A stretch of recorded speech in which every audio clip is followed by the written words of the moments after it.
Yo, YouTube. What up, YouTube? Big T.O. Heavy Bag Boxing TV. Man, get your big goofy ass in here and hit the bag. Hit that like button for your boy, man. That helps the channel. You know, I appreciate that love for sure. Man, I got to chop it up with y'all, man. Y'all already know what time it is. Some hot topics, man. We got to definitely discuss. I'm most definitely opening up that phone line. Make sure you get with your boy, man. Let me know your side of things. It's always good to hear your perspective. And holla at your boy. Throw that number up for y'all real quick. 757-349-6242. And man, I had to touch on this whole Devin Regis situation. First of all, Stephen Espinoza doubles down on the no-go. The rematch for 2023. That's not happening. Bud Crawford, Earl Spence. You can cross that out. You can cancel Christmas. It's not happening for 23. And I don't think that's coming as a shock to most people. I've been telling y'all. If you follow this channel, I've been telling y'all. I've been telling you it don't make no sense to rush back into a rematch after getting his ass whooped in the manner that he did. Because it wasn't, you got to understand, it wasn't just like a regular ass whipping. Oh, no, hell no. It won't no regular ass whooping. He whiz ass zip that boy's ass. It was almost hard. It was almost hard to watch, my guy. So immediately for me, I was like, man, no, it's no way. You know, Spence is crazy enough to go into an immediate rematch. But I think he is. I think he really wants to, but I think it's mostly for a bag, not because he really, well, I mean, I can't tell you how that man feel. Maybe he does feel like he'll be strong at 54 and can make a competitive fight, but it doesn't make sense. Listen, what Stephen Espinoza is beating around the bush with and is not straight coming out and telling us is the fact that they're not interested in investing in this fight. I got some audio, shout out Fire I want y'all to listen to, and you can kind of hear Espinoza dancing around the questions. We're going to listen to that in a second. But again, I think anybody with any kind of sense when it comes to the sport of boxing, you understand that, when it's that one-sided, when it's that much of a dominant performance. And again, I think a lot of that has to do with Earl Spence style being tailor-made for Bud Crawford. When it's that big of a disparity in skill set, and I don't care how many excuses you come up with, because we've heard it all. And I seen a writer for I forget who it is, Boxing News 24. I don't know, one of them guys, Alan Fox though. I remember his name. He kept listing the same excuses: 2 car crashes, weight drain. Listen, if that was the case, then why would Earl Spence sign on the dotted line? Why? Because he thought he could win. Y'all thought he could win. Hell, I thought he could win. But that's not the way it worked out. He got that ass whiz eye zip at the end of the day. And, again, it's hard to package that up, spit shine it, pause, put a bow on it, and then try and hand it back to the public and be like, yo, look at this shit I got here for y'all, man. Give me $85 more for this bullshit. No, man, everybody not going for that shit. And then you make $650 to $675 in pay-per-view buys, 100,000 in pay-per-view buys. They've been doing this 37 years. They understand the projection for the rematch probably doesn't do those numbers. So they reluctant to invest in this shit, man, at the end of the day, But I wanted to go ahead and give Espinoza a listen about the no-go. He's just kind of stamping that for everybody. And you know what was crazy?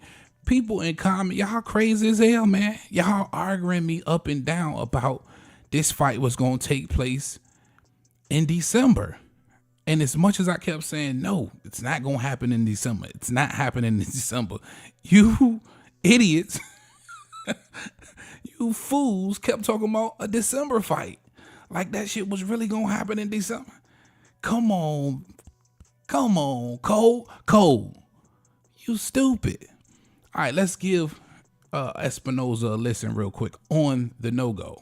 Win the fight, that's for sure. What's the status of Spence and Crawford? Is still in discussions. Still got some details to work out. Not going to happen this year at this point. So that December thing was not gonna.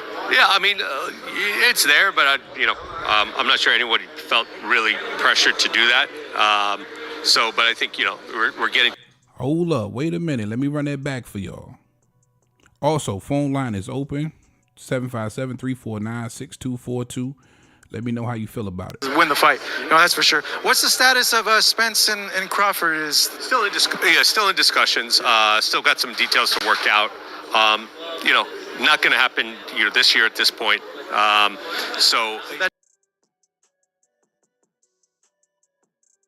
Not going to happen this year at this point.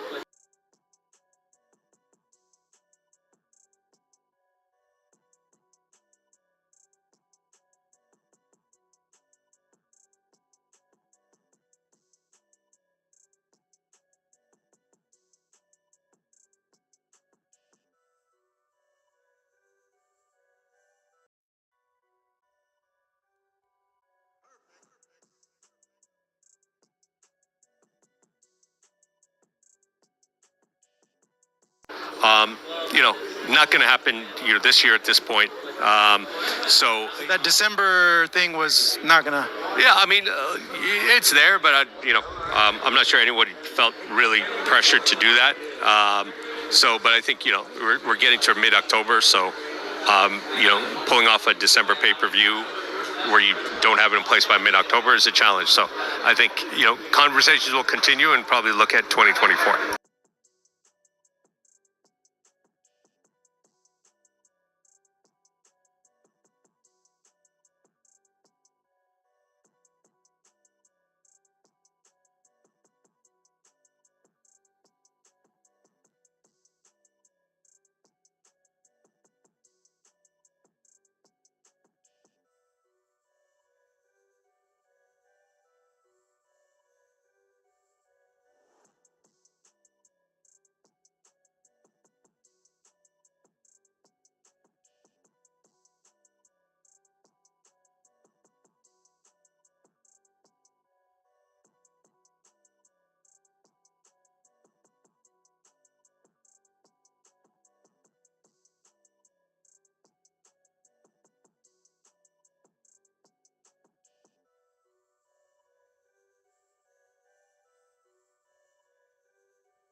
Yo, I didn't tow my mic up. Appreciate you, Mark. God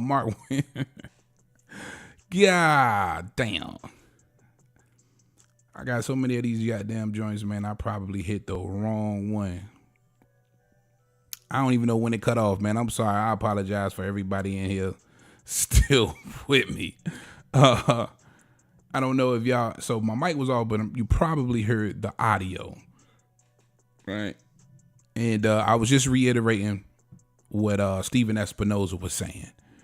And again, What? Shout out my guy Mark Wayne, Australia in the building. I appreciate you, boy. Just reiterating what Steven Espinoza was saying. It's probably not going to happen. I've been saying it wasn't going to happen. Of course, you know, I'm a hardcore boxing fan. I would have paid for it. But again, extremely difficult to package that up, try and get it back to the public and say, hey, pay us $85 to see this again. I just didn't think it was going to happen. And apparently it's not. And he says probably 24 because it's a good chance that it may not even happen in 24 because they got to be careful moving forward because now we got to really stop talking about the rematch because at this point, we don't know when it's going to happen or even if it'll happen at all. So you got to be more talking about what's next for Bud Crawford and what's next for Errol Spence. And they got to be careful how they're going to match Errol Spence moving forward if you want to keep the rematch with Bud Crawford alive later on, right? Spence has got to win. And 54 is, you know, it's thick, right? 54 got some talent there. You know, there's a lot of people that you really can't sleep on at 54. And if he's going to continue to try and make the biggest fights with the biggest names, you know, that could, you know, you got to think you still got Fundora out there, Mendoza. You got Danny Garcia, of course, Jamel Charlo, Tim Tszyu. We don't know what potentially is next for Errol Spence, but you best believe it's probably going to be some stiff competition. And coming off, and listen, here's another thing you got to understand. And this is just being real. Sometimes, and I know the Errol Spence lovers is going to hate me for this, but you got to understand I'm a big Errol Spence fan as well. I want to see the brother bounce back. I want to see the dude, you know, come back stronger than ever and succeed and prove everybody wrong. But sometimes when you get your ass whipped, as bad as he got whipped by Bud Crawford, sometimes you just never the same. Sometimes you're just, it's a wrap, right? You become a shell of yourself. Now, I'm hoping that's not the situation for Errol Spence, but Nick, sometimes that's what happens. And you start losing fights to people whom you know and the public knows, hardcore fan base knows is a level below you. You know, you start struggling against those fighters and not looking as good.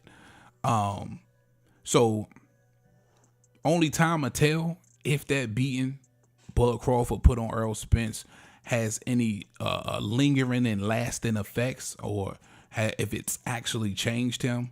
But again, they got to be careful on how they match him moving forward if there is going to be another possibility for Errol Spence Bud Crawford rematch, or because at this point, if they're not doing, and I think that's another thing. And if you have the answers, make sure you call in, holler at me, man. The phone line's open 757-349-6242. Being that he activated the rematch clause, but Showtime, Steven Espinoza, they're reluctant to go ahead and make the fight. How does that work? Because it's got to be a timeline to get the fight done, right? I'm not so sure what that timeline is.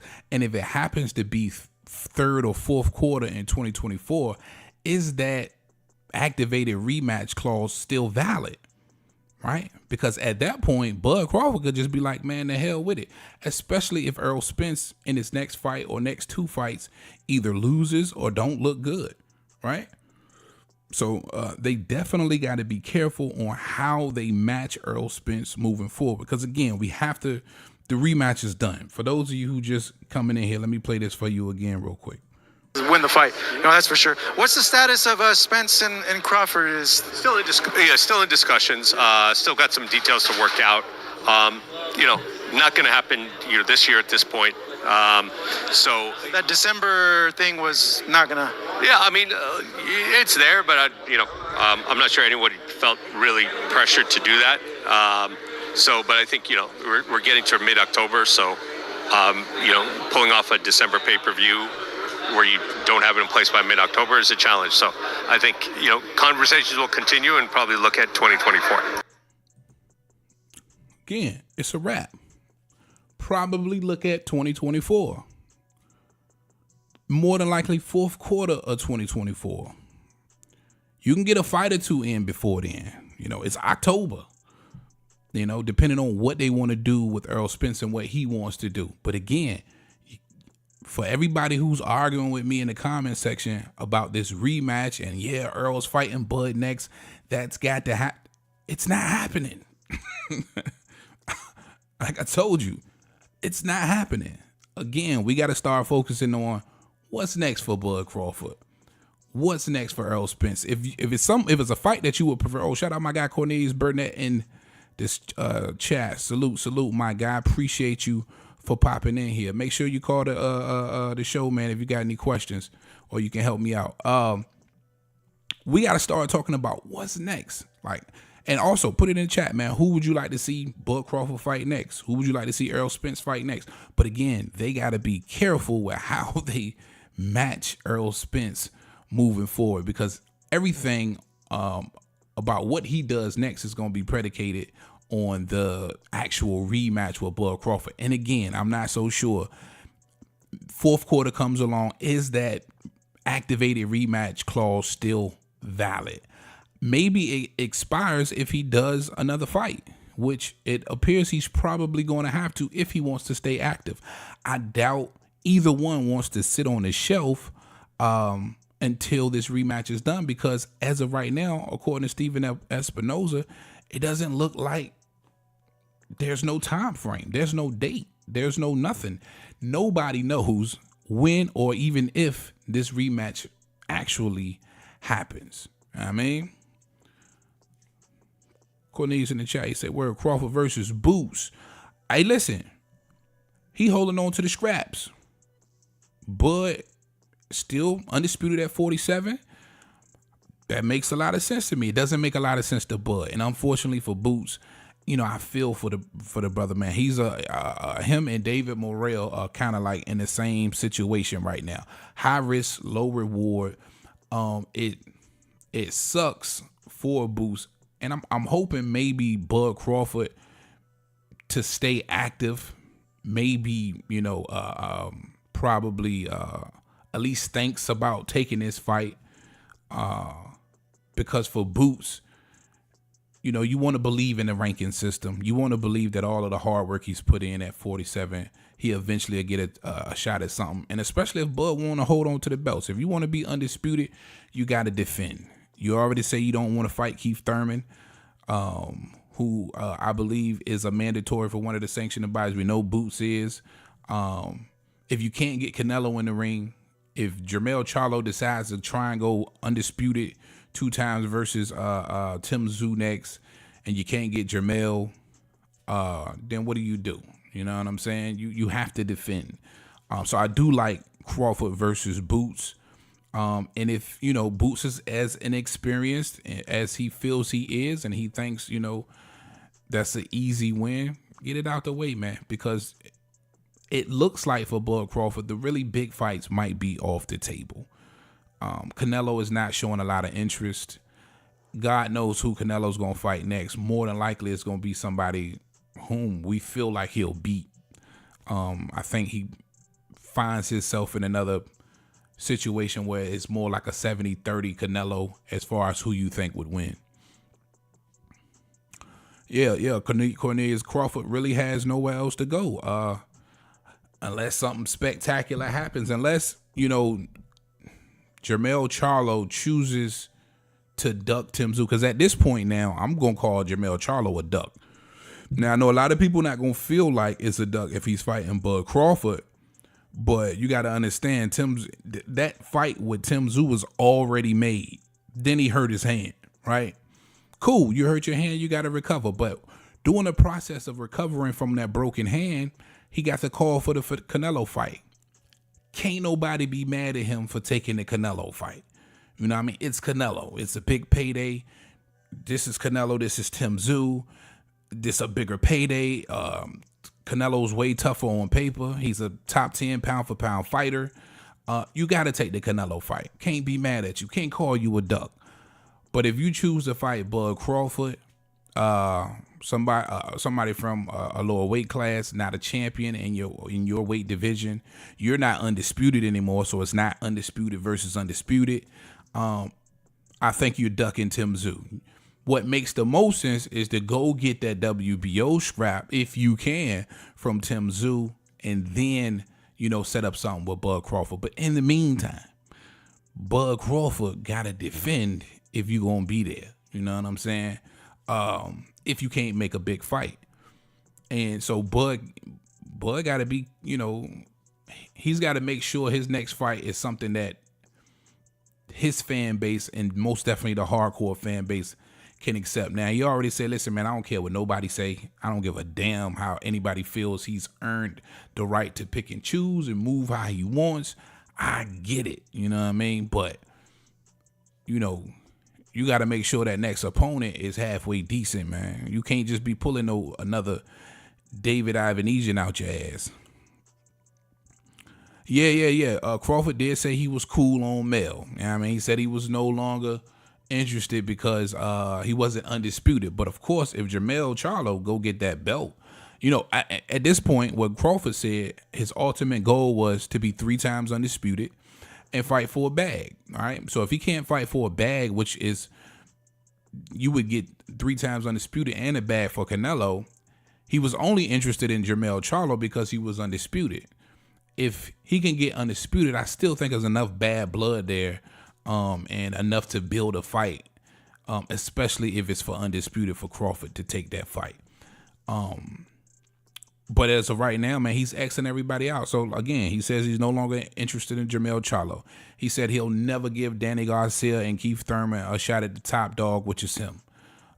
So you eliminating really some of the stiffest competition out there that people would say, okay, I accept that fight from Bud Crawford. The hardcore fan base would accept that fight from a Boots Ennis, but from a business standpoint, just like with David Morrell, it just don't make a lot of sense, man. Again, unfortunate for Boots, it just doesn't make a lot of sense, to be completely honest. They're not going to be willing to put up a really big bag and give Bud Crawford, maybe the $15, $20 million he's looking for to fight Boots Ennis. That's just how the boxing world works. Then Mel would rob him at it. Maybe. It's a possibility, you know what I'm saying? But coming off a loss, you'll negotiate, and then, you got to understand, Bud Crawford got a lot of clout right now. He is still undisputed. I don't think, and he's his own boss right now, so I don't think he would allow. He's learned a lot from that whole Earl Spence situation, so I don't think he'll allow Mel to really rob him. I think they could come to some terms where they both happy, but yeah. Now, Stephen F. Spinoza said something else. Salute, my bro. 913 Boxer is in the building, man. Salute, my guy. Appreciate you for stopping in, checking on your boy. We speaking on 913 Boxer. You got to call the show one time too, bro. We got to chop it up. We were speaking on Stephen F. Espinoza saying, listen, the rematch is a no-go. People got to get that out of your head. If they're arguing with you in the comment section somewhere about this rematch happening, let them know it's a no-go. Stephen Espinoza said, so I'm gonna play this for you real quick. Win the fight. Still got some details to work out. Not gonna happen this year at this point. Not gonna happen this year at this point, bottom line. But he also said something else. Shout out Cornelia. She said Crawford isn't ever happy unless he's getting the lion's share. Well, he didn't get the lion's share the last fight. He got close to it. But, hey, I ain't mad at him. The dude 36 years old. You know what I mean? You got to go hard. How many fights does Crawford have left realistically? Maybe 3. Look at this dude's career. This is the first big fight, big fight he's ever been in. And at 36, maybe 3, if you're pushing it 4 fights left, you better scratch and claw for every dime you can get, because once boxing done with his ass, they done with his ass. You know what I mean? I ain't never mad at niggas trying to get their bread, for sure. Now, a big issue was Crawford choosing the weight, because Crawford said himself he gets to choose the weight, right? Then he comes out and he says, listen, it was a stipulation in the contract. If Crawford couldn't make the weight at 47, or if Errol Spence couldn't make the weight at 47, they had to put that in writing and submit it to each other's camps and whoever else is in charge of enforcing the contract, right? But Steven Espinoza said something different. And I got that soundbite. I want to go ahead and give that a listen for y'all. If y'all didn't know, this is what Steven Espinoza has said now for the second time. Is this true? Like, I read that Crawford can choose the weight. Is that accurate? Because he won the fight? Not completely. Not completely. I mean, there are some other parameters I don't want to get into, but it goes into it. The idea behind the phrase is like, weight shouldn't be, if there's a legitimate difference, one guy is legitimately going to 154, one guy is legitimately staying at 47, then that's a reason a fight can't be made. But weight can be used as an excuse and sort of say, I don't feel like it. Like, I'll go up for this guy, but not another guy. So, that's sort of the spirit. The language is very, more precise and very definitive. But the concept is, out of fairness, is, let's not be selective. Can't say, hey, I won't go up for this guy, or I won't go up for the rematch, but I'll go up for this guy. That's not the spirit of it. All right, so you hear Espinoza, man. Espinoza say, okay, we got a call coming through. Hold on real quick. Heavy Bad Boxing TV. That's my guy, Sean Don. What up, boy? What's going down? What's good? What's good, my brethren? You right on time, man. Man, I had to call in and talk about this topic. Come on, brother. Oh, man, I appreciate that love, bro. Most definitely, most definitely. I don't know if you've been... Oh, okay, go ahead. Jump right on in it. No. You go ahead. My bad. No, I was about to say, I don't know if you've been following where I was at, speaking on Bud Crawford and the Errol Spence rematch. I just jumped on, so I missed like the first 20 minutes. Okay, so just going over the fact that Steven Espinoza for the second time has come out and said, listen, there is no rematch. So if you arguing with anybody in the comment section who on Errol Spence nuts talking about this fight is happening in December, it's not. Matter of fact, let me go ahead and play. You ain't gonna be able to hear the audio. But I just played the audio. I peeped what he said. I did peep that already. Okay. So no go. Probably 24, and that's unlikely because I feel like they got to be. Well, I ain't gonna say it's unlikely, but they got to be extremely careful how they match Errol Spence moving forward. Because so right now the talk shouldn't be about Errol Spence and Bud Crawford's rematch. The talk should be about who these guys are fighting next. You agree with that? Yeah, some type of. And I said this the last time I was on. I want to see him, in some type of tune-up before he, tries to. Go back and avenge that loss. Not that we think that he needs to tune up or anything, but like you said, to build it back up just because, ain't nobody going to want to see it right off the bat. I do, but, that ain't what's going to fill the seat. So, yeah, I feel you on that. I definitely feel that. But I said this all along. I said I think that he was doing – I don't know if I said it to you, but I know I said it to 78 on his channel before, but I'm like, I think that I felt like Bud was doing some – ass dragging, for lack of a better term, just to wait till Bomac got home, so then he could make a sound decision on what he wanted to do next. You know what I'm saying? Or at least find out what the status was going to be on Bomac before he made a decision. That's what I think. So, but you do realize it ain't got nothing to do with Bud though. No. Yeah. It's all on Espinoza and Showtime to put the money up, because as soon as they get the money in the bank, they gonna start training and promoting. It don't matter what the fuck Bomac is at. As far as their next fight, as far as his next opponent. Oh, okay.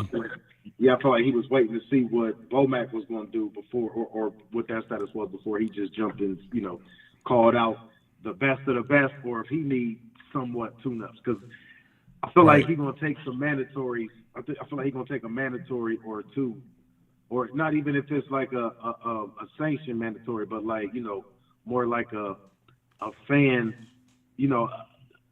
us calling for a mandatory, us saying, oh, he need to fight so and so next. You know what I'm saying? Him caving into that before he before he goes back to fight Earl next. Right. But yeah, either way, I feel like he was waiting to see what happened with Bomac though. Yeah, that makes a lot of sense. He definitely need his trainer, man. I do believe, despite what a lot of people think, these trainers are extremely important, and Bomac and Bud definitely got something special. So for sure. Man.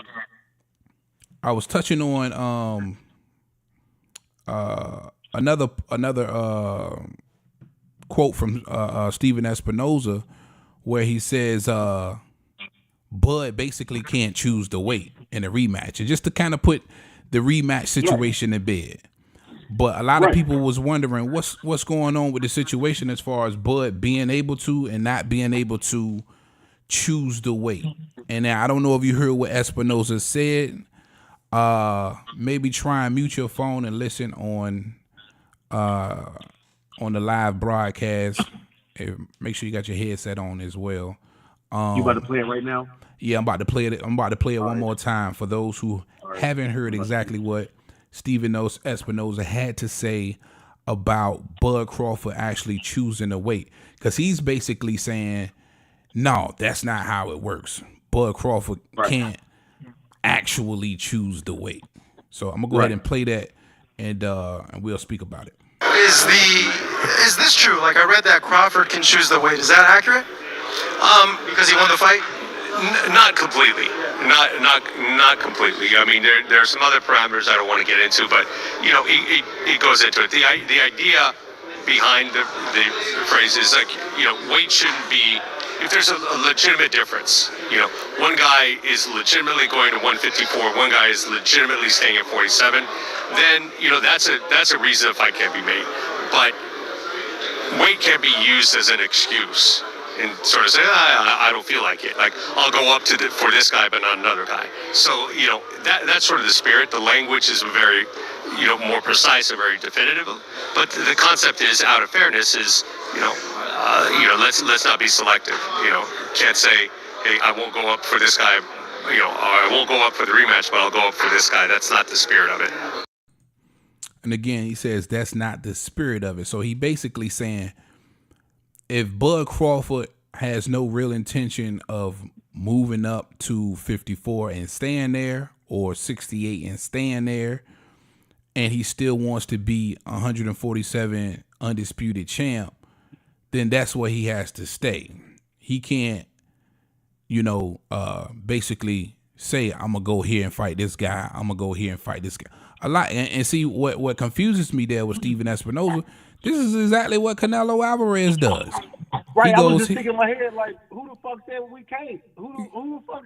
You know what I'm saying? What? People do that all the time. That's ridiculous. To say Henry Armstrong was undisputed in 3 different weight classes at once, and was trying to go for a 4th, but was cheated out of it. So, like, what the fuck is he talking about? That's all the way throughout. In good spirit. He basically saying, man, you can't skip over Earl Spence in the rematch to go fight somebody else at a higher weight. And I get it if it's a contractual agreement, but if that language, hold up real quick too, Sean, my man 913 Boxer in the chat said something. He said, you don't get what you deserve, you get what you negotiate. That's facts. Man, that's deep. If Bud is gonna stick to the contract language, according to Bud Crawford, and in that soundbite, we did not hear Steven Espinoza say that he was wrong, right? And according to the language from Bud Crawford, and I'm sure one of his attorneys broke it down for him, he gets to pick the weight. Now, it's not his fault if Earl Spence doesn't follow the contractual language to a T. Right? That's not Bud Crawford's fault.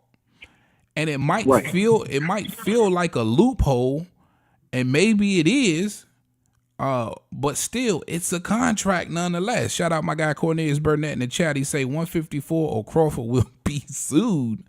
I don't know about being sued behind the 54 because the contractual agreement wasn't specifically for 154. Right. Now, if the contractual agreement was specifically for 154, then of course he would be sued. And they would have to make this fight for December. All of this would be transparent. But that's not the case, and that's where the dilemma is. It's the stipulation of the contract is stating that if both fighters can no longer make 47, they have to put it in writing, submit it to each other's camps and whoever else is in charge of enforcing the rematch, the attorneys, I'm guessing, and then they could Crawford could choose to do this fight at one. Well, he would be obligated to do this fight at 154. Right. But according to Crawford, they never received anything from writing from Errol Spence's team. So I think that's where the confusion comes in at, and people like, man, what's going on? But again, if you listen to Steven Espinoza, he's already done told you it's not happening anyway. Right. Not now. Not now. And the next thing I was talking about, Sean, was the fact that, so we got to stop talking about the rematch because right now it's just not happening. What we need to be focused on is who potentially Bud Crawford fights next and who Errol Spence fights next, because you have to be extremely careful on how you match Errol Spence up moving forward, because that's going to determine whether or not he's ever going to fight Bud again anyway. Yeah. I mean, I feel like you got to be careful with who you match Bud up with, because if you get him somebody that's too big, he's going to look like going back down to Earl it's going to look like it's a step down. If he beat, well, in a certain order, say he go and say somehow this fight with Keith Thurman and Boots don't happen, and he ended up beating up on Keith Thurman first, and then he beat up on the Boots. It's going to look back. It's going to look like he's taking a step back low key, fighting a second fight with Earl instead of trying to go and fight Canelo. And I'm not saying that I'm wanting him to fight Canelo. I don't really feel no type of way whether he do or not. If he do, I'm rooting for him. If he don't, that's cool too. But yeah, I feel like he would feel like that was it wouldn't be a legacy move to do it that way. So yeah, you're right. They would have to be careful about who they pick with both sides. And I want to say this too before you get too far. Go ahead. You said a second ago what Steven Espinoza was saying. Maybe he wasn't talking about Earl. Maybe he was talking about Boots again. Like, what do you look like jumping up and doing all this and trying to go chase Canelo when we got Boots sitting right here waiting to fight you? You know what I'm saying? Absolutely. I can see that too. And honestly, it wouldn't even make sense I'm not gonna say it wouldn't make sense because anytime that fight happens, it's gonna make sense, and we all gonna tune in to it no matter what anybody say. But like, if him and Earl was to fight in February, it would probably be better anytime next year. Really, it will be better than them fighting in December because we already have the best year in boxing in quite a long time, if not ever. So like, it would just make sense to kick that off next year, kick the year off with that next year, and then have 2 straight years where we got all the fights we wanted. Yeah. From a business standpoint. Yeah. And I touched on. Okay, go ahead. From a fan standpoint, I wanted to fight tomorrow. Right. yeah. Word. From a fan standpoint, to me, I ain't got to see it again. It was just that bad for me. It was cringe to watch. Shout out my guy 913 Boxer in the chat. He say, I feel like Spence team is looking for any win they can get in or outside the ring, bro. For sure, man. I understand that. He tapped the outside the ring. He tapped in or outside. Yeah, just give me something, nigga. Give me something. God damn, give me something. For sure. But I touched on that boot situation too. I do feel that way. I not only for Errol Spence, but for Boots Ennis. And I said that Bud kind of shooting himself in the foot a little bit because he's He's denounced all of, I feel like, the fights that the fans would potentially want to see. Like, if you can't get Jermell Charlo, if you can't get, if the Errol Spence is a no-go, which we know that for sure now, and you can't get Canelo Alvarez, you already say you don't want to see Danny Garcia, you don't want to see Keith Thurman, you don't want to see Boots Ennis, then it kind of leaves him like, and the last thing we want you to do is pull another David Avenesian out your ass. So, right. you gotta, come on now, bud. You know what I mean? That's my dog, but come on, baby. You gotta leave some real competition on the table if you can't get what you want right now. Now, as far as this rematch happening in February, I just don't see it happening. If it's not gonna happen in December, I don't think the projections change that much from December to February. Because, what we all got to understand is the reason why this rematch is not happening is because Steven Espinoza and Showtime are reluctant to invest in this rematch. That's why it's not happening. They don't feel like they can get a really decent return on their investment. That's what it boils down to. Nothing more, nothing less. Because if they did, again, this fight would be happening in December and it would already have been announced. At least that's the way I feel. I mean, I heard otherwise, but not too far off. Okay, what you heard? Enlighten me, man. Let me see if that makes more sense. Hold up, real quick. Shout out my guy Mark Nash TV. Salute in the building, man. I appreciate that love stopping by. My guy Mark Nash TV. Make sure y'all go check him out. He got a super dope channel for sure. All right, now what did you hear? So I heard that he doesn't want to. I said this the other day too. It's not that they don't have the money to pay them. Of course, they hardly ever do want to pay two brothers big sums of money. We ain't going to look past. Oh yeah, they got the money. They got the money. It's more about what they can make off the fight. Yeah, right. They to put the lion's share of what they have left into that one fight is not worth it when they can get like 5 fights that's like a step or two down from that and make big money, then put on that big of a fight. You know what I'm saying? They really, and also Steven Espinoza is kind of on his last thread as a executive in the sport or whatever. Like this might be his last shot at making it work. If he don't get a re-up with Showtime or anybody else. Like he may not get a look with anybody else from anywhere else. So that's what I heard. But again, who knows what's right and all that. Exactly what you just said. It boils down to the same thing. It could be all of it. Yeah, but it all boils down to they ain't willing to roll the dice. Exactly what you just said. Right. It boils down to the same point that they ain't willing to roll the dice. They rather roll the dice on 5 other fights than this one. You know what I'm saying? All of them that, like Bob Arum said, all of them that have some type of Hispanic element to it. They always want a real. Really, it's just a foreigner period, but. If of all the foreigners, the Hispanics will come out for every, they all short. They ain't got nothing but this type of sport anyway. They all little dudes and shit. They ain't big enough to play most sports anyway. Respect. Word. But yeah, it all boils down to the same thing. Yeah, that's where they thrive. So again, for anybody who think that this fight is happening, it's not happening in December, and if it doesn't happen in December, I just don't think the projection status changed much in a couple of months later in February. I do think if we are going to see this fight, you can probably look for this fight in the 4th quarter of next year. And again, that's dependent on who they match up Errol Spence up with and how good he looked. Now, for Sean, while I got you, I want to ask you, man, who would you like to see Errol Spence fight next at 54 so he can go ahead and move on into 54 and get comfortable? I said this the other day. I want to see him drop Tim Tszú's ass and take that belt because I just don't like how ain't nobody on Tim Tszú's back like they was on Devin's back about being an email champ. Like this motherfucker taking this motherfucker email champ shit in stride. Now he did just beat Mendoza up, but it ain't like it was him fighting the champion for the belt. Right. You know what I'm saying? You fought somebody that wouldn't have been in that fight, any other day, any other conversation. He wouldn't even been in. We wouldn't have been talking about him. Facts. So, that's a lot of facts there. I feel like the champion. I don't want to hear that shit. You was a fucking email champ at the end of the day.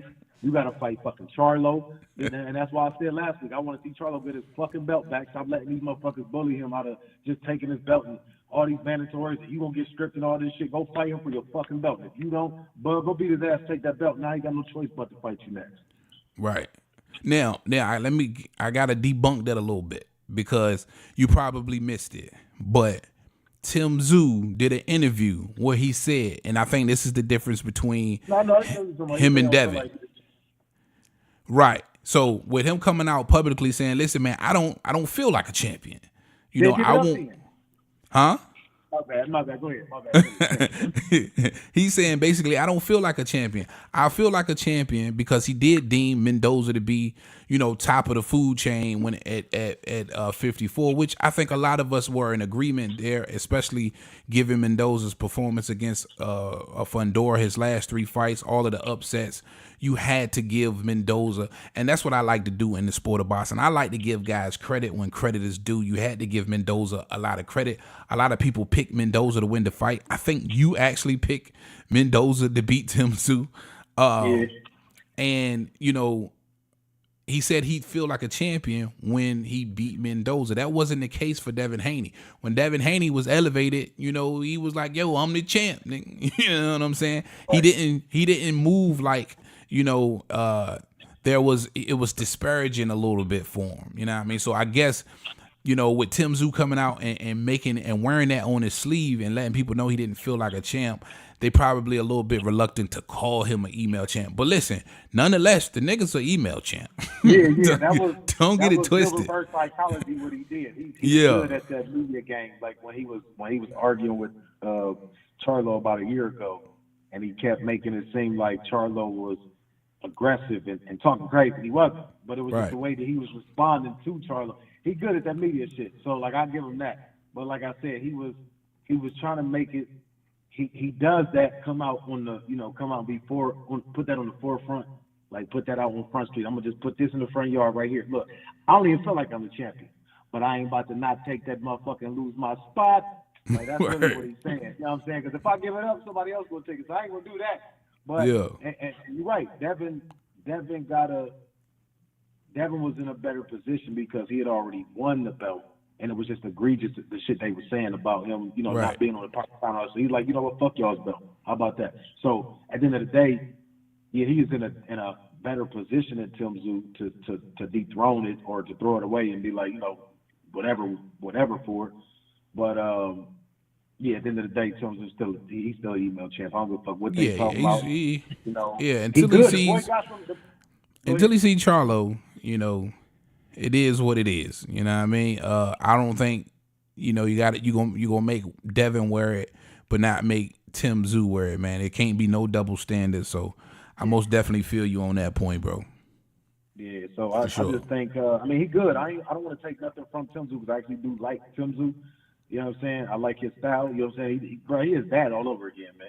He looks just like splitting the image of that motherfucker. Splitting image, boy. Like, and listen, what he was able to do against Mendoza, especially the second half of that fight, that was impressive, bro. It's hard for me to hate on Tim Tszyu, bro. It's hard for me to hate on Tim Tszyu. Yeah, I like the kid. I like him. I don't want to hate on him. I ain't gonna make this a smear campaign, but he is still an email champ. But I do want to say this: I picked Tim Tszyu to win, but I did say by robbery, so I had an asterisk by it because I thought Mendoza was gonna come out and look a little bit better, and then give him like an actual run for his awesome. I thought it was gonna be some close like Haney Loma, what everybody feels Haney Loma is close. I don't think that was close. Well, it was for the first half of the fight was. But when the 7th round came, it was a wrap. That was pivotal. Right. I thought public opinion was going to sway everybody to believe that like it was a robbery. So that's where I was going with. Oh, okay, nah. No matter what, he was going to win is by robbery. But yeah, I think them Australian judges they was on point with that one. And 2 of the scorecards I definitely agreed with. It was a great fight. But so Errol Spence. So let me address this real quick. Because you talking about you would like to see Errol Spence fight Tim Tszyu. So basically, if Tim Tszyu can't, not Earl. I said Crawford. Oh, but no, that's what the question was. Who would you like to see Earl Spence fight next at 54 to kind of get comfortable there? Because we don't know. I can't get a beat on who I think Bud Crawford to fight next. It could be any damn body. But for Earl Spence, for him, if he's not fighting Bud Crawford next, he's got to get comfortable at 54 and fight one of these guys at 54. Earl? Yeah, Earl. I want to see Earl fight. Hold up real quick. You got your headset? You got your headset on, right, bro? Nah, but I can put it on for you. Yeah, brother. I can hear an echo. My bad.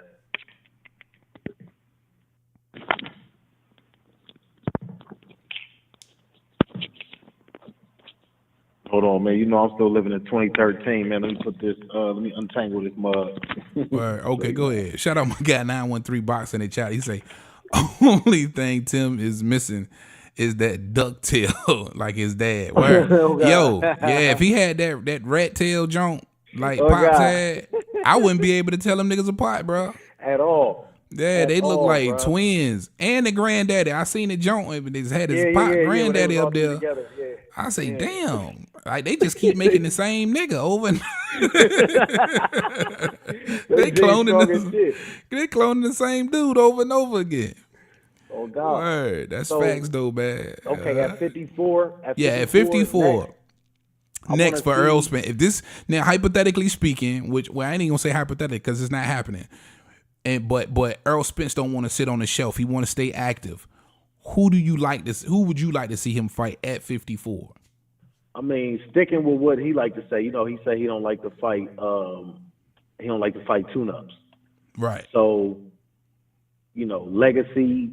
Keeping that in mind. It gotta be like a Xander Zayas, which I know that's probably not gonna be what people want to hear because that's somebody that's scary for him. Yeah. You know what I'm saying? That's a lot of niggas at 54 is scary for him. Yeah, that's some high risk, low reward type shit. So if you're gonna do that, he can't be fighting no gatekeepers, and that makes his list small. So Jesus Ramos, Xander Zayas, Israel, how you say it, Madrimov or whatever. He's 9-0-1. You know what I'm saying? So he a hell of a prospect, and he's already ranked 7 by Ring Magazine. Yeah, I don't see that one happening. I know. I don't see it happening either. But like I said, this is who you would like to see him against, though. No. This ain't even who I would like to see. But I'm saying if we're gonna keep with the whole I don't fight tune-up shit, he can't be fighting none of the other people that's in the top 10 rankings in either one of these because they all got 2 or 3 losses. Right. Shit. Right. What's the nigga name? The white boy Smith. I can't remember his first name. He just got his ass beat. Smith. That's 60. They just lost 60. No. This is Gilberto. 54. I'm looking dead at the rankings. No, it's 54. Smith. Liam Smith. Liam Smith. Caleb Smith brother. Liam. Okay. He got 4 losses. He ranked second in the Ring Magazine. Mendoza got 3 losses now. Fundora got a loss. So Fundora could be on that list. That's not looked at as a tune-up, but I don't know if he's gonna be ready for Fundora. Leuven got 2 losses. Harrison. I would like to see that one. I think that would be real good for Earl Spence. Who? Fundora? Nah, Erickson Lubin. At 54? Erickson Lubin, yeah. But he got 2 losses, so that's a tune-up. Earl got 1. I'm not against it. Right. And that ain't no damn tune-up. Against Fundora or Erickson Lubin, that's definitely not no tune-ups. Yeah, I'm gonna put Fundora on that list that I just said. The other 4 cats. Charles Conwell, he's undefeated. Xander Zayas undefeated. Madrimov, like I said, he only got 9 losses, but he already ranked top 10. He already number 7. Jose Ramos, he only got 9 fights. Got 1 loss. You said 9. I know. No. Yeah, he only got 9 fights, but it's the same. Yeah. We hold David Morrell in high esteem too. So David Morrell got a belt, a bullshit belt, but he got a belt. No, he got a bullshit belt, but I'm just saying. No, again, I'm not saying that he should be fighting these people for any legacy shit. But again, if your ultimate goal at this point is just to get back at Crawford, because we know he's not getting no belts unless he gets to Crawford. Right. So these are the people he's going to eventually have to go through anyway. So you might as well knock them off You know what I'm saying? Get your confidence back. Learn a couple new skills while you at it. You know what I'm saying? And then try to install them hoes against Crawford. So who I would want to see out of that list, maybe Fundora, maybe Lubin, but again, shit, maybe even Ramos. Maybe even Ramos, because, you know, that give him a chance to. Or that's an American-born. Mendoza. I mean, Mendoza, too. I just don't think he should rank that high still. I think he should have fell a little bit.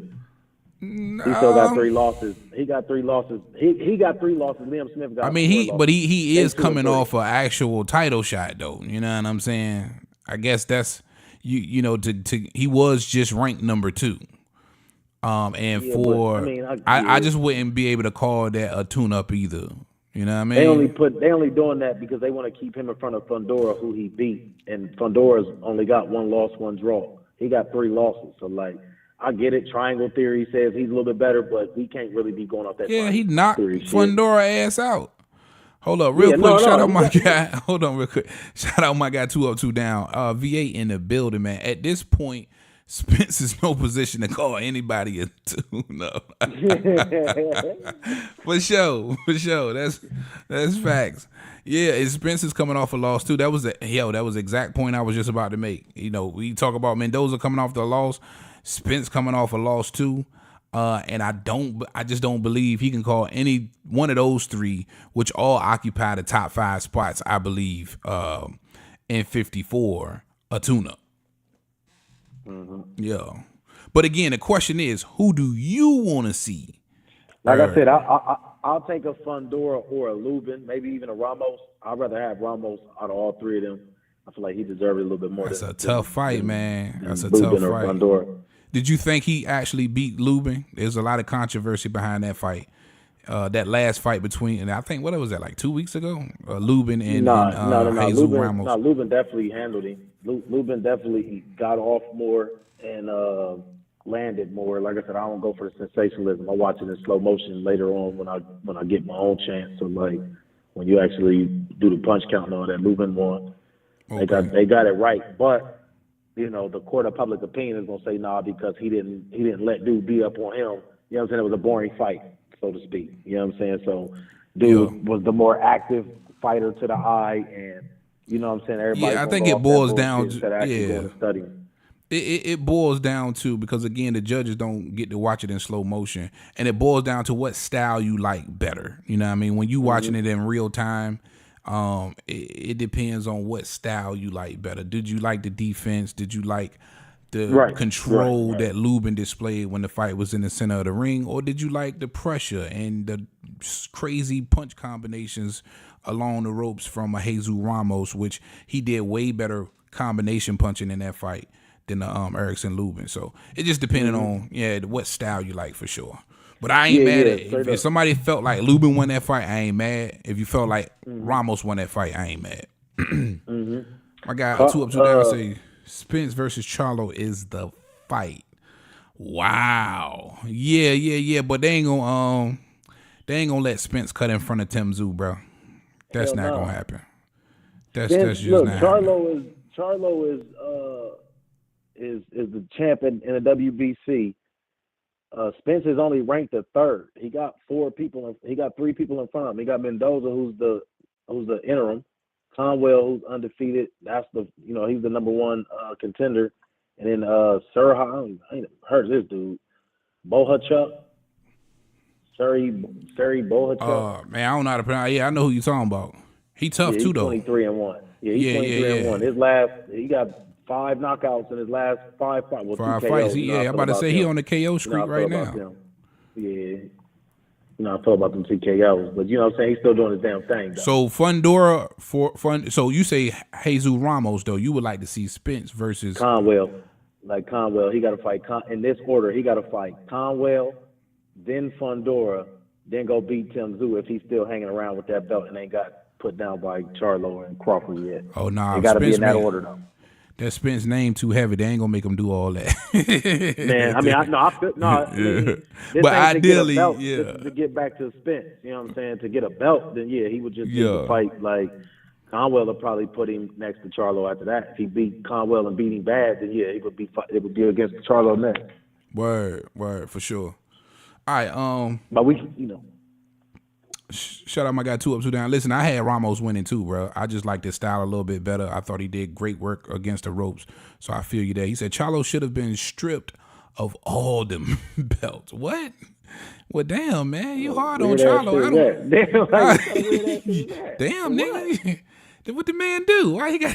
I need a good reason right now. I need a good ass reason. Right, tell him to write it right now. He just won the undisputed title. You know, his very last fight before this Canelo fight, bro. If he had the complexion for the connection, this wouldn't even be a conversation. Instead, he got the complexion for the neglection, so niggas that even look like us can fix their mouth to say wild shit like that. Man, yeah, that I ain't gonna lie to up, do that. That was a wild statement. I ain't mad at you. All right, so to put that whole conversation to bed, man, no go on a rematch. I think everybody you can nip that in the bud if you're watching us right now, and you've been arguing with a Earl Spence or aerosexual, and they keep trying to tell you that the rematch is happening. It's not. You know what I mean? And we don't know exactly when the next one will be. Yeah, I would suggest you keep that whole shit off the radar until probably the end of fourth quarter of 2024. The weight issue, as far as Bud Crawford being able to choose the weight, according to Stephen Espinoza, that's just not the case. But according to the contractual language, it is, and I don't think anything's going to change. I do think they do this rematch at 54, but that'll be later on next year, and if Earl Spence can continue to win. And I wanted to get your opinion, or I wanted to get your thoughts on this, Sean. When you lose, speaking about Earl Spence, when you lose in that fashion, in that manner, in that, complete dominance, sometimes, and I ain't saying all of the time, sometimes certain fighters go through that and they come out and they never really the same. It plays on their psyche, and you'll see guys become a shell of themselves.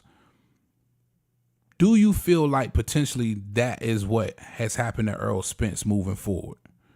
Do you believe he comes back at 54 versus whoever they match him up against, and he looks like the Earl Spence of old and is dominant? What do you think we get from Earl Spence moving forward? I think that I feel like I said earlier, I feel like he need to get back with the camp and learn some new skills. I'm hoping that he don't do that. We ain't heard nothing from him publicly yet, so hopefully, he is taking this time to, soak in some new, download some new shit, see what went wrong, and how to use his lateral movements a little bit more. I'm hoping that he don't come out like that, man. I honestly, I want to wait until I make that judgment, but it's going to be tough because he's not changing nothing. He's not changing his trainer. He's not changing. We don't even know if he's gonna go up and wait or anything like that. You know what I mean? We haven't heard from any different sources that he's got anybody new in his camp, or he's sparring with anybody that can help him learn some new stuff or challenge him in any type of way. So I understand where you're going with it. I don't want to make no ruling or any decision up in my mind yet until I hear anything from him. But I'm just hoping that he come out a little bit better. Like you said, don't let it make him a shell of himself. That has, been the death of a lot of great fighters. Yeah, absolutely, man.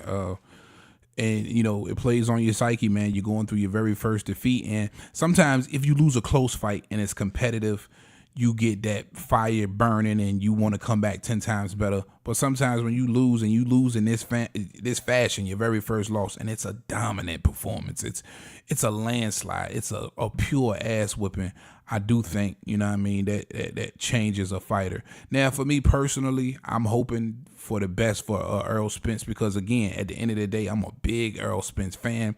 I loved how he came through 147. He took his time. He went through each champion. He made his bones, and he worked his way into the biggest fight in boxing, in my opinion. So I was on that wave with him. I was surfing. So I would love to see the young brother come back and somehow, some way, kick the tires and do it again. If he can be as good, my bad to cut you off. Go ahead. If he can be even a Danny Jacobs after that. Remember we was talking and he was like, "Who the hell is Dimitri Tarab?" That's who beat the shit out of Danny Jacobs and took his belt. You know what I'm saying? The white boy that beat his ass and took his belt. He had to retire. Yeah. He became a politician. He had to retire because of back problems. But he was probably one of the best defensive fighters ever. Like, and that's saying a lot. Going back in history, like he was that great. Just go back and do some film study on Dimitri Tarab.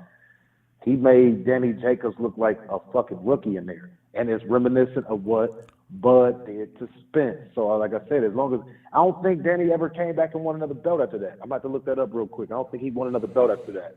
But I said, if he could come back and look, I can tell you now, he ain't came back and won no belt after that. Yeah, I don't think he ever came back and won after that. Danny Jacobs is inactive and ain't been doing a damn thing. I think he. Yeah, this was. My bad. Go ahead. I'm looking it up now. But yeah, for Errol Spence, man, who I would like to see him fight next at 54, I wouldn't be mad at the Mendoza fight, or I wouldn't be mad at a Erickson Lubin fight. I would probably lean a little bit more towards a Mendoza. I think again, getting somebody fresh off a title shot for Errol Spence makes a lot of sense. You know what I'm saying? So if you can beat Mendoza, you can automatically say, hey, listen, this is a measuring stick. Tim Tszyu beat him, I beat him, all within the span of however many months, within the same 12 months. That would look better for me, and I think that rises him through the rankings a little bit quicker, and maybe want to start asking to see him versus the winner of these other fights. Or either that or Erickson Lubin. If you guys want to call in, man, and let us know who you feel like you would want to see next, you got the number up there. Make sure you call in. 2 up, 2 down. He say, don't nobody, what do you say? Who believes Espinoza? Absolutely. He says he's done. Bud exposed him. Oh man, gosh, hey, listen. It's a straightforward, direct answer you gave, and it could very well be true, bro, for sure. Real quick, we was both wrong about Danny Jacobs. He did win against Derek Vanchenko in 2018, split decision, and won the IBF, but he lost in the very next fight to Canelo.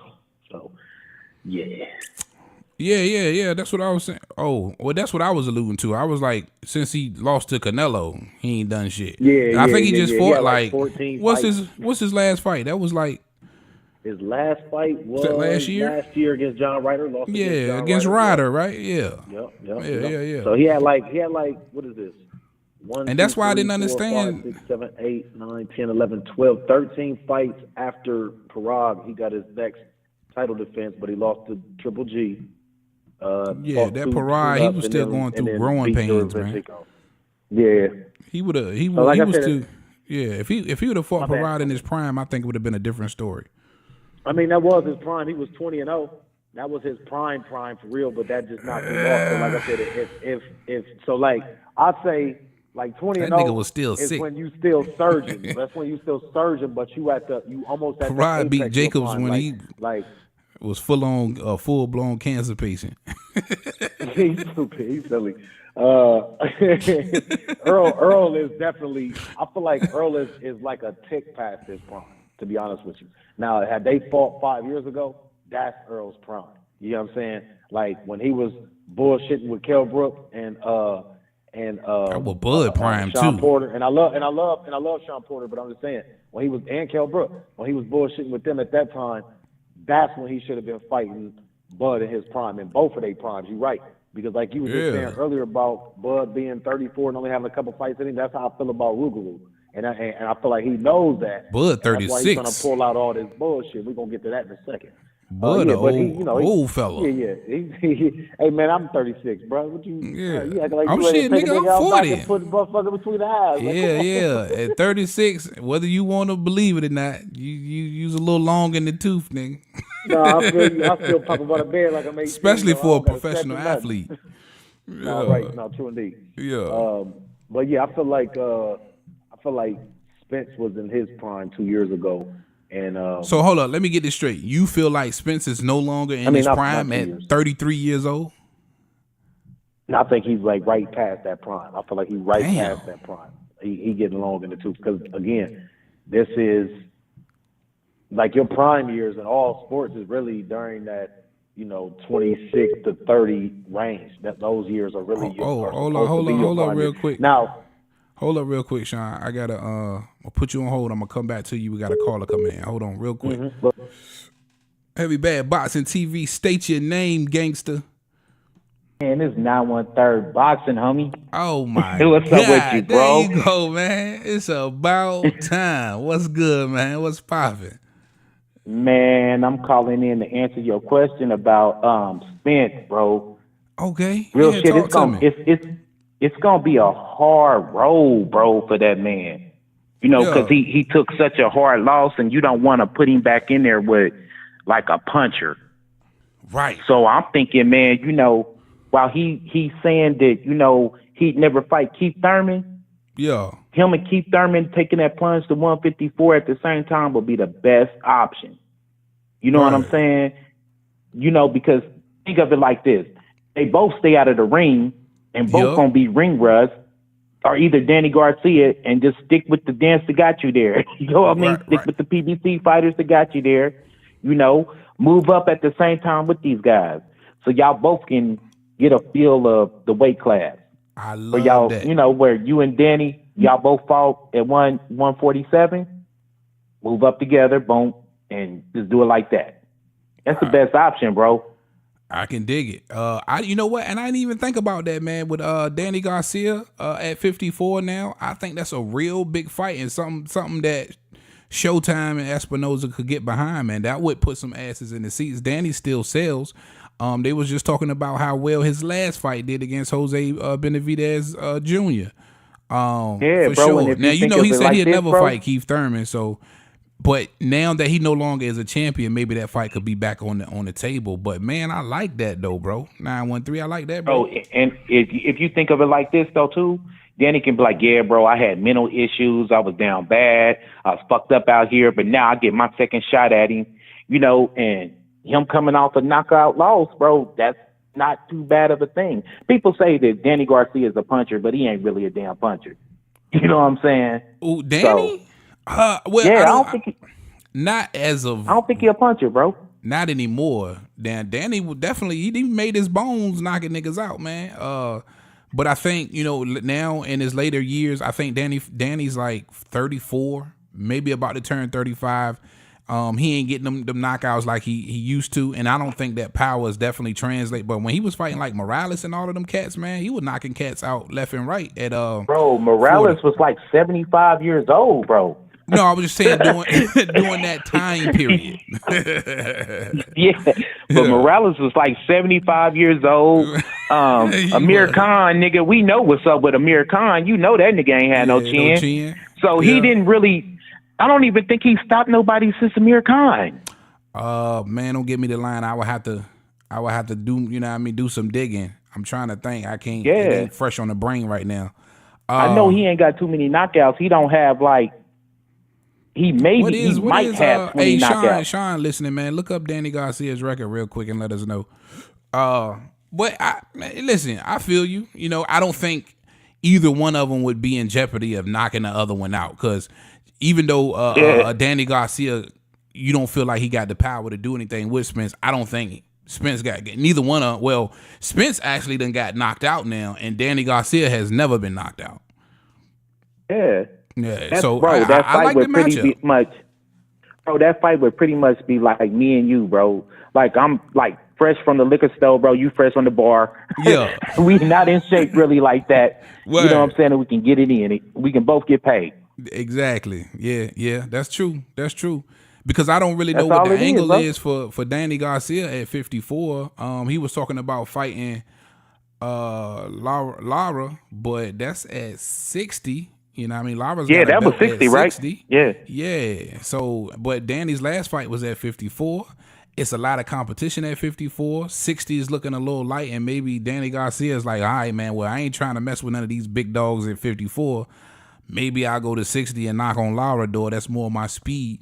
But you make a great point, man. That would be a really good. Now that you mentioned Danny Garcia, and I don't know how I ain't think about that. But I think because. But you know what? It's the reason why those guys ain't came to 54 sooner. These is all lifetime welterweight. 47 and they stayed at 147 for a reason, because it's always been heat there. You know, just because, like, think of it like this, bro. It's people who's promoted better, and it's people who's just way better fighters. Yeah. Like, that was my knock, like, with Bud's resume. I think he fought the way better fighters. You know, a guy like Kavaliauskas, an undefeated Olympian with, undefeated Olympian with some knockout power, bro. Hell yeah, that's a beast. And then you got to think about when he fought Gamboa. Gamboa was that guy. Yeah. That was an undefeated Gamboa. Yeah, he didn't pretty much stop 3 undefeated Olympians, bro. Yeah. You know what I'm saying? But at the same time, those guys wasn't promoted. Those guys wasn't promoted like, you know, PBC and Al Heyman and them promote them. So sometimes you just got to fight the guys that, you know, right now Spence needs a name. Exactly. He needs a name. See, here's the thing, and it comes down to what they want to do with Spence. If you want to just give him a name, then Danny Garcia is cool. But if you really want to put him in the mix to get a belt or a shot at a belt at 54, you know what I mean? What's the best choice then? You know what I mean? He's gonna have to go after like a Lubin, bro, or Tim, bro. Yeah. You gonna have to go after Lubin or Tim Tszyu. But that's like the best move. Yeah, and that's the only thing, because he can't cut in line. You got it, because you know Jermell, Tim is the guy now. If Jermell wants to become 2-time undisputed at 54, and you know continue to try and defend the rest of his belts, he got to come back and see, and then that's the only way he can get the crazy big fight with Bud Crawford, because I think for Jermell Charlo and Bud Crawford, that's the one fight that really makes all the sense in the world. And that's the reason why Charlo didn't hesitate to call Bud Crawford right after he lost. Right? Yep. Yeah. But you know what? I think the Spence fans is probably going to lose their top when I make this statement. Hey, it is what it is. Maybe, you know, your boy can be like, Mel can be like, man, fuck them belts. I'm going to bless my homeboy with a fight. Yeah. You know what I'm saying? Winner gets Bud. You know, I know they gonna lose. Spence fans don't attack me or whatever, but that's a good fight too. That would sell too. Yeah, hell yeah. That fight, Mel versus Spence, that would sell too. Man, even if that's they brother versus brother. Beef. It's so many marketing. Yeah. You know what I'm saying? That would be crazy, bro. I wouldn't be surprised if that fight don't happen down the line though, for sure. I think it's a big bag to be made for that one. So let me ask you while I got you, 913, and I'm gonna get back to my co-host. Who out of all of the guys at 54, who do you want to see Spence fight next, and what would you like to see next for Bud Crawford? Being that we know that the rematch is a no-go. Well, I probably would like to see Spence fight a Danny, bro. Fight a Danny, okay. And Bud Crawford. I'm sentimental like this. So if you look at this era, let me explain myself first. You look at this era at welterweight. At welterweight, who would you say was the 4 kings of this era? At welterweight? At welterweight. At welterweight of this era, the 4 kings. I would have to, of course, Bud, Spence. Keith Thurman, and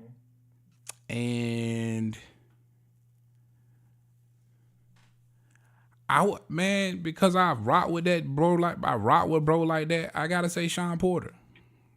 Bro, that's exactly what I got. Word. And guess what? Only name that you know Bud ain't got is Keith Thurman. Clean up your era, bro. Yeah. You know what I mean? On some Sugar Ray Leonard, Tommy Hearns, Marvin Hagler shit. Fight everybody, bro. knock him off, bro. And then, the history books would be like, he stopped everybody, all the top guys in his era. Yeah. Yada do, yada da, boom. I can dig it. They said put Manny in there in the chat. Manny ain't these guys are still active. I can't. Manny is the era. Nah, that's not his. That's not his era. That's like a Mayweather, Cotto. Yeah. You know what I mean? Era. Man, you gotta think, man. Manny like 45 now, bro. Yeah, I mean, these guys are still early to mid 30s. And Hennessy right now, bro. He cool. But I listen. I ain't mad at that point though. Like to clean up your era, to go ahead and but he said he would never fight Keith Thurman, man. But hopefully he would retract. Man, I was disappointed when he said that too, bro. But you gotta think when you really think about it. When Bud did come to 47, and I remember this shit like it was yesterday. Even before he got the Australian the Jeff Horn fight. He was calling those guys out. You know what I'm saying? Like, and then after he got Jeff Horn fight, he still was calling them guys out. They didn't want to give him the time of day. Keith Thurman was one of the guys saying that Bud was too small. But I still feel you though, because I hate the fact that he keeping that same energy. And, I think you always supposed to set the example. Bro, if and for lack of a better word, if I say, oh, heavy bag, you a bitch ass nigga, bro, you keyed my car. So I key your car back. Don't that make me a bitch too? It make you a super sometimes bitch. that same energy, sometimes that same energy is goofy, bro. Cause I bitched. I campaigned for the dude. I wouldn't allow the other guys to take their ball and go home. So, Bud, don't take your ball and go home, nigga. Yeah, that nigga do what you gotta do. And halfway up the street right now. He took his ball and he halfway up the street, nigga. You hearing that motherfucker bouncing pink a block away. And look, everybody else on the court, the game over, my guy. For sure. All right, so 913, he say, man, you'd rather see Earl versus a Danny Garcia. I really, really like that fight. And a Bud Crawford versus a Keith Thurman to defend undisputed at 47. I definitely like that one too, man. Boy, I appreciate you, man, my guy. First time calling in too, man. You gotta do this more often and rock with your boy, man. Oh yeah, man. You can follow me too, man, at 913 Boxer. Or Friday nights, me and my brothers, we get it in at GMT Sports TV. You know what I'm saying? Okay. All so right. Yeah, we'll you can fuck with us. Come over there, roll with it, fuck with us too, man. On YouTube? Yeah, on YouTube. Okay, because I went to your man, YouTube I sent my channel. brother. I sent my brother over here, man. Slick 50. Yeah. Yeah. So we all rock out together. We be doing panels over there. Okay, yeah. I'm gonna have to check you out, man, because I damn sure appreciate the love. I'll be through there. If y'all have a nigga, I'll come through. Yeah. Yeah. For sure, you know what I'm man. saying? I definitely appreciate you, man. I'm gonna probably have to get you up here to co-host with me one time too, man. All right? Okay, sound good, bro. All right, my guy, that's 913 Boxer, man. I appreciate that love. My guy, Sean. The Don, you there, baby? Yeah, I'm here. Okay. Yeah, man, my guy 913, man, put some real good points up there, man, for me. Especially about that Danny Garcia fight for Errol Spence. That does make a lot of damn sense. I like that fight. No, yeah, that makes a whole lot of sense. I was trying to catch what was the page he said that they be rocking on. I follow him. I don't know, but if you click on his name to go to 913, all that stuff up there. You know what I mean? Type it in the chat too if you still here with me, 913. I went to the page. It looked like it was a little inactive, so I didn't think he was, he was getting busy or he was active over there. You know what I mean? We like Bud over here. We gets active. I was looking up. I put that record for Danny Garcia in the chat. He's 37-3. Yeah. He lost all the big opportunities. I know he had the 3 because he lost to Porter. He lost to Spence. And who the hell else? It was a third, and Keith Thurman. He lost to 3 of the 4 kings. So right. Was on the good for him. Man, that's crazy. Yeah, that sucks because I like Danny Garcia a whole lot. But pause. But no, yeah, he at 47. At 54. Bud don't got the same clout as he got at 47. It ain't like he could just, like you said, skip the line and fight for all them belts because he's only ranked in one sanctioned body at 54. Nah, You know but what I'm he's saying? undisputed at 47. So the way that works is when you a champion and you move up, you can bump the line when you the champion. No, I get But that. If he was like 47, he ranked 4th in the WBO, 6th who? in the IBF. Spence. Oh, 5th Spence. in the Oh, okay. WBA. Yeah, 5th in the WBA. Yeah, that's what I was talking about all the time. Spence, not Okay. Crawford. Yeah, you said Bud. No, okay, my bad. Yeah, I meant Yeah. Spence. So Spence, like you were saying earlier, who would I want to see him fight at 54? That's why I gave the answers I gave, because like he can't Okay. just skip the line, like you said. He gonna have to go through at least a Tim Tszyu, but they might want to put him with somebody like Conwell, not just put him in there with an active ass Tim Tszyu, because Tim Tszyu come out firing, ready to knock some shit out. Are you a believer You know what I'm now in Tim Tszyu or not? No, I've been fucking with Tim Tszyu. What do you mean? I've been liking I Tim Tszyu. don't know, man. You ain't seem like you was much of a believer, nigga. No, I've been liking Tim Tszyu. What you talking about? I've been fucking with Tim Tszyu. Okay, all right. I was heavy on the channel. I was heavy over there fucking with CJ Goodfella. And it's funny because he was just saying this today. He was like, I started that whole Tim Tszyu train. Wasn't nobody in America talking about Tim Tszyu before I was, and I remember all of that. So like I've been knowing about Tim Tszyu, been fucking with him. It's just I ain't gonna say I thought he was a hype job. I just didn't think he was gonna be as good as his dad was. That's what But I remember. Right. Honestly, I'm goofy. A lot of people saying the same thing. Yeah, his dad gonna put all of that same knowledge into his head. He gonna put it all because he got more time to spend with him as opposed to just any old regular boxer with their own family. Like he with him over supper, all that shit. So like, but I feel him though because I was the same way. I was squinting at Tim Tszyu and I was like, you know what, this Tony Harrison fight is gonna win me over. You know what I'm saying? No, right. Depending on how you look against the man, the only other man that beat Jermell Charlo, that will win me over. And I've been, rocking with Tim Tszyu ever since, for real. Tom Bone is one of the bag, man. That nigga got off that couch after I don't even remember how long it was. It was like 2 years. He got off that couch talking that shit. I'm like, now this is what I want to hear. Somebody talking some shit, selling a fight. You smack the nigga if you want to. Cool. I like that too. But yeah, I kind of knew that he was gonna lose that fight. Deep down inside, I really didn't know, man, because I was giving him a lot of credit for the experience. You know what I'm saying? Yeah, me too. For sure. I thought it was going. And Tony Harrison is a thinker in that ring, bro. I've always appreciated it. I didn't think he had the physical tools, but upstairs he beat a lot of niggas with his brain, just like he beat Jermell Charlo with his brain. Yeah, straight up. Yeah, straight up. Look, I thought that was gonna turn out how I thought the Scooter and Inouye fight was gonna turn out. I thought that like he was gonna put up a good fight. Being coming off of a layoff, I thought he was gonna still put up a good fight, but lose on the cards to the drama. Like you being a whole other, you being over the pond and you not knocking him out and taking his shit. I thought that's how it was gonna turn out. He got knocked out, man. My stomach went all the way he caved in when I see him get knocked out by Tim Tszyu. And Tim Tszyu is no slouch. No disrespect to Tim Tszyu. But I just didn't want to see Tony Harrison go out like that. Like, come on, bro. Yeah, man, I didn't. Come on. All right, real quick, we got to touch on this, man, and then I got to bounce. Boy, I always appreciate you, Sean, man. But we got to talk about your boy and this whole mess. So, matter of fact, I'm gonna get straight to it. I got some images and I'm gonna read it for you.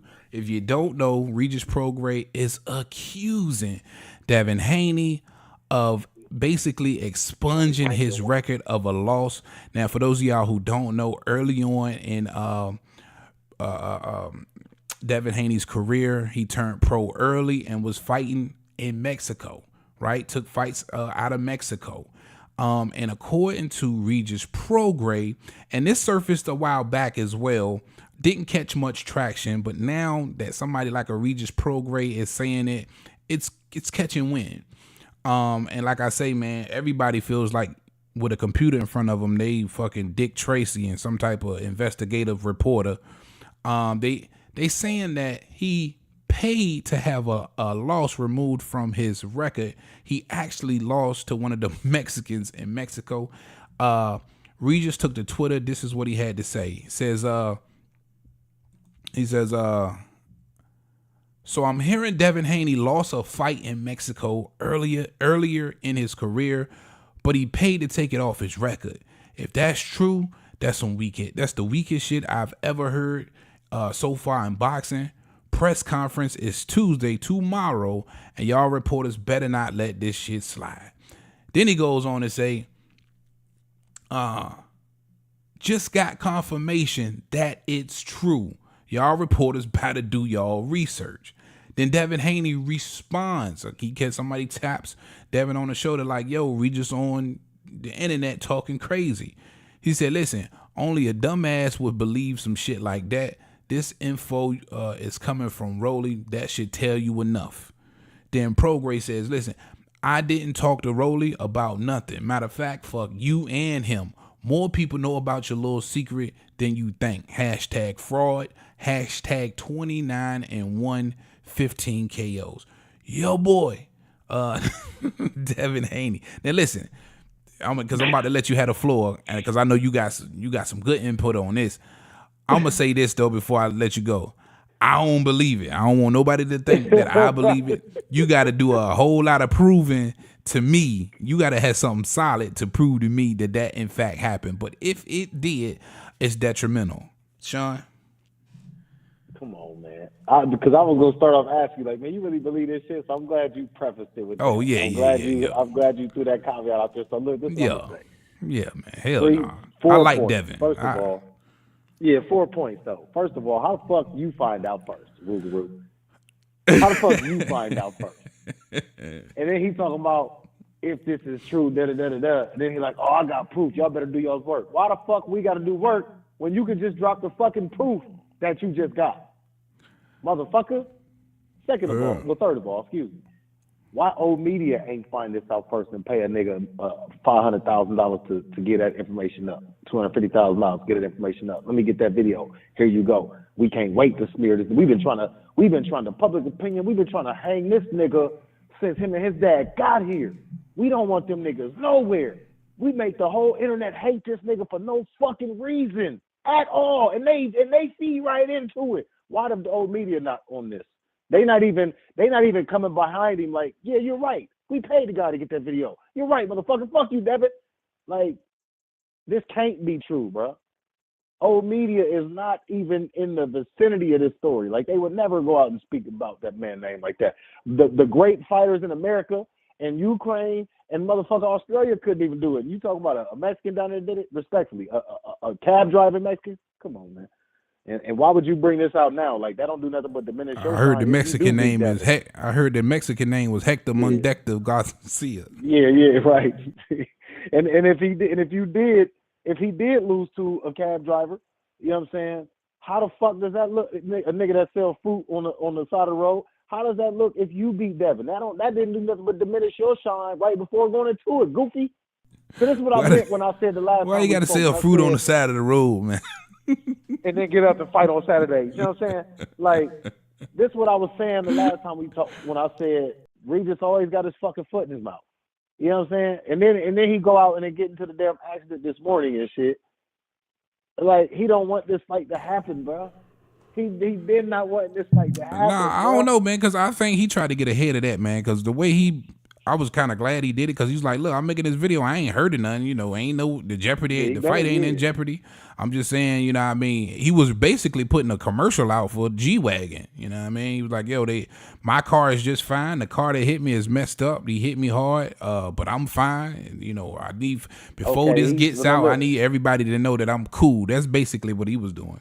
Now what if a chiropractor say, no, your seventh vertebrae is I can see some yeah, we might not be able to let you and then nobody just because he had to open up his fat mouth and say I got into an accident. Fuck your accident, nigga.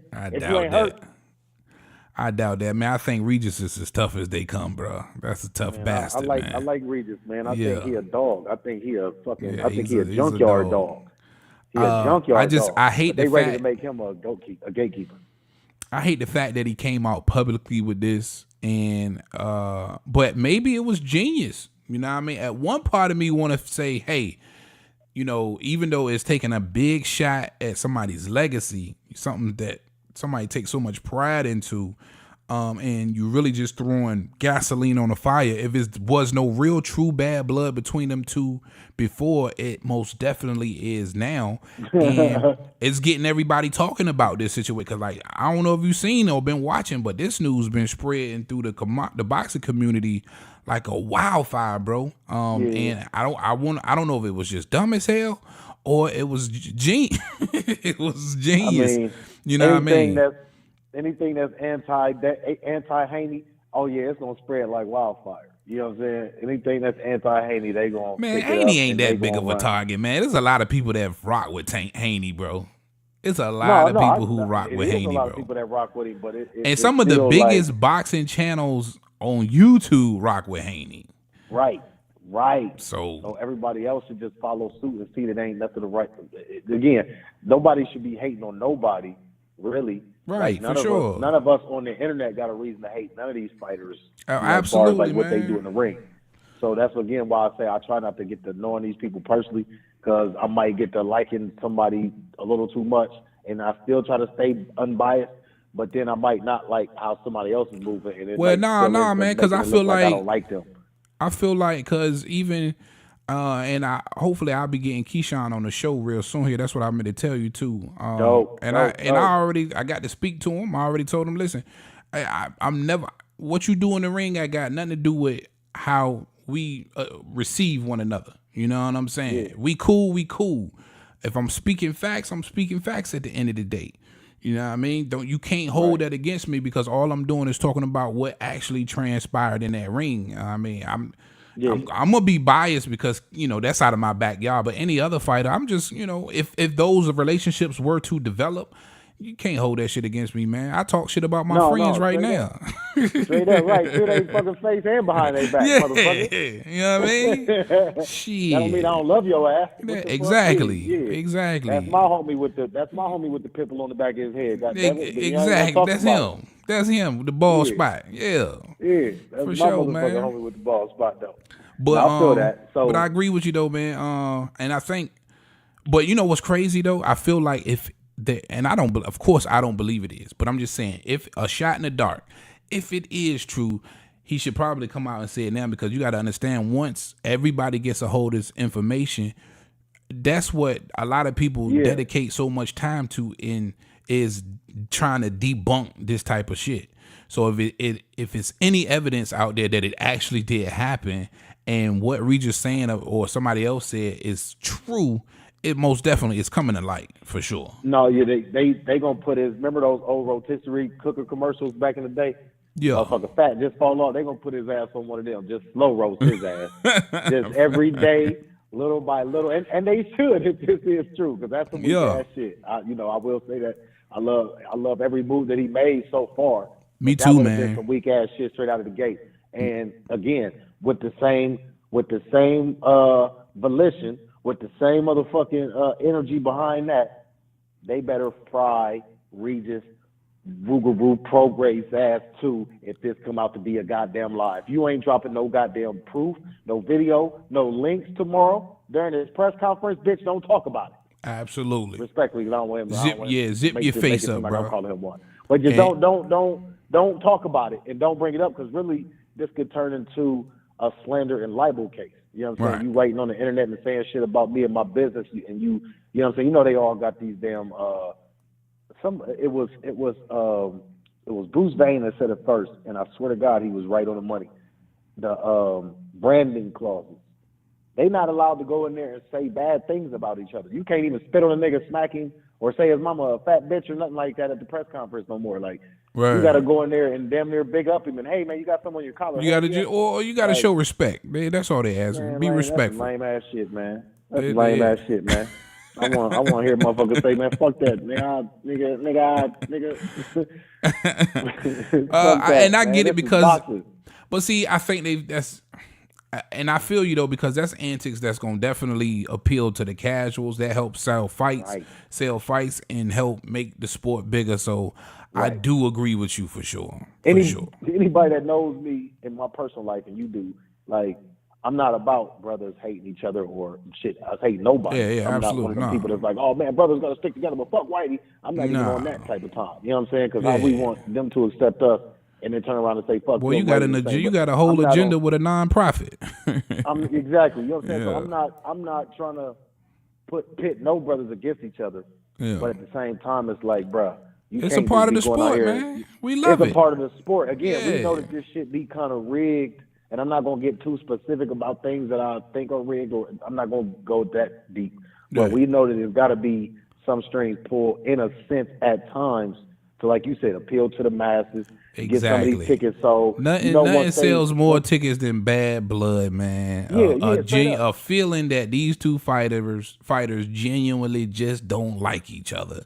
Yeah, and so absolutely. I had this feeling going into when I started really getting like hardcore about this boxing shit. Like I had a feeling going into it, like I think these promoters be making them buy some of their own tickets just to try to ensure that it's a sellout. You know what I'm saying? They got to buy certain, and damn it, was I right? You know what I'm saying? So it's like, I don't know if it's like a quota or a minimum they got to buy, but they definitely buy a bunch for the family and shit. Yeah. And again, they got to do what they do with them tickets. Whether you taking them to the radio station, having them give a couple away, or you giving them to your family, making some of your homies buy them, whatever the case may be. With that all being said, you still gotta sell the rest of it. You know what I'm saying? Sell the rest of the fight too. And you know what I'm saying? Some of them tickets might go to celebrities. You know what I'm saying? Benavidez always got Dame at his fight, so there may be free tickets. You know how that go. But like the rest of those tickets that they don't account for, they gotta help sell. They not help sell. They and their promoters gotta sell. You know what I'm saying? The promoters and them gotta get them off. So like, again, absolutely. That's where all of the antics and like some of the narratives that get spun into the media.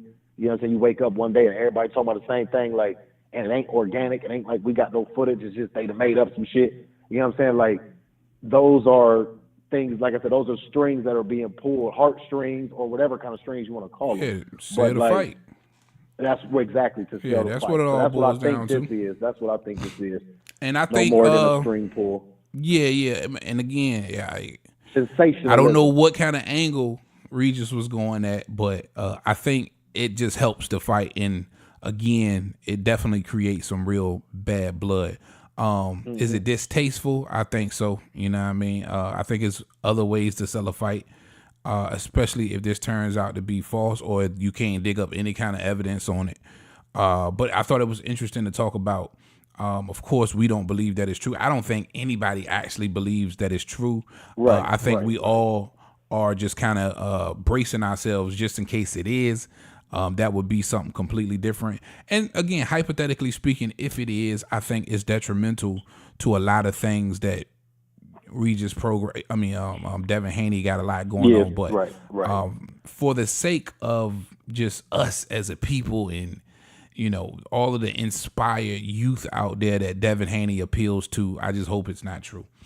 Right. No, and like you just said a second ago, him putting that out there, it's probably just like like we just said a second ago, it's him pulling on heartstrings. But for him to bring Rolly's name in it brings him into the fold. Because what the number one way to get your name out there, it's really a quid pro quo thing, is to attach your name to somebody else that serves you. Facts. Now every time their name is brought up, your name is brought up, either in the same breath or, oh man, how would whatever.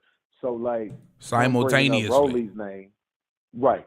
And him bringing up Rolly's name, that automatically, put them in some, well, they already got bad blood over the years anyway. They already been talking shit here and there. It's never really been a thing, but they always got, little pleasant pleasantries to say about each other. Who? Rolly and Devin. Oh, Rolly and Devin, yeah, for sure. Yeah. Rolly been on Devin top for years. Yeah. He been talking about that man nostrils for years. Right. Oh God, he do. Big nose and shit. And him, man, he done got Richard Hitchens talking to shit. Yeah. It's funny. It is what it is. You know what I'm saying? He can't change it, and I don't even think he would, because shit, it made him on the bread he got. But what I'm saying is, like, maybe this is just. I said I wasn't gonna say nothing like this, but fuck it, we gonna shoot the shit on this one. I wasn't gonna talk about the other ones, but we could talk some shit about this one because it still got to play out. Maybe it's them, quid pro quo. You talk some shit about me, I've been talking shit about you this whole time. That maybe it is that thing, and then I pull Rolly's name into it. You know what I'm saying? Because he been saying a little shit about me, so that can be either whoever loses this fight, their next fight could be against Rolly for his belt, because he ain't supposed to have that one anyway. You know what I'm saying? Like, I don't think he got it no more, bro. Or win. Yeah. I think Rolly is actually a champion in recess, man. He's got an injury, and I think somebody about to fight for the vacant. That's what I just thought that too. Oharo Davies, UK, a black UK fighter. was next up. He's supposed to be getting a shot at Rolly, and I think he might be fighting for the vacant WBA scrap. Man, they should have let Paw fight for that motherfucker. Because he got robbed. Paw got robbed. He got robbed. Yeah, Paw need his motherfucking Paw need his shit back, bro. They try to make him a gatekeeper. He like, I ain't ready yet. I ain't ready yet. So he was really in there in that bro? phone booth boxing. What you got? Acorns. Acorns? You want to come say hi? Come say hi real quick. Hey. It's my 4-year-old. Say what up, man? Acorns. You got acorns. All right, bet, man. That's a dope fresh cut, man. Pops got you right, huh? Yep. All right. Are you cut hair too? Yeah, man. I cut hair, sell dope, and do all out the same house. Police don't know when to keep. All out the same house.